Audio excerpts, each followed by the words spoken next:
Тетовец пријавил физички напад од друго лице. Како што информираат од СВР Тетово, 24 годишен тетовец вчера пријавил дека околу 3 часот и 30 минути на излегување од дискотека на улицата Маршал Тито во Тетово физички бил нападнат од друго момче. Според полицијата настанот се случил кога пријавителот со неговиот другар повикале такси, но кога стигнало возилото до него се приближило друго момче и му рекло дека наводно таксито е за него, пошто започнала вербалната расправија која прераснала во тепачка, а во која момчето неколку пати го удрило по главата со тврд предмет и му нанело повреди. Повредениот со друго возило бил пренесен во Тетовската болница, каде му е укажана лекарска помош и пуштено е дома. Се преземаат активности за целосно расчистување на случајот, пошто ќе следуваат соодветни поднесоци. Полицискиот билтен бележи и 2 незгоди во сообраќајот. Имено непознат сторител, најверојатно со фрлање камен, му го скршил предното ветробранско стакло и му го оштетил покривот од возилото на 45 годишникот Тетово.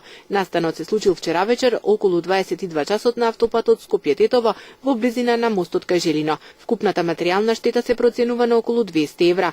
Возилото е фотографирано и се работи на откривање на сторителот и мотивите. Инаку вчера околу 15 часот и 40 минути на автопатот Тетово-Скопје, во близина на угостителскиот објект Два фазена, патничко возило Ауди со скопски регистарски таблици, што го управувал 28 годишникот скопски грчец, налетало и удрило во куќе бездомник. Од удирањето во куќето нема повредени, додека материјалната штета се проценува на околу 20.000 евра. Извршени увити се расветлуваат сите поединости поврзани со оваа сообраќајна несреќа.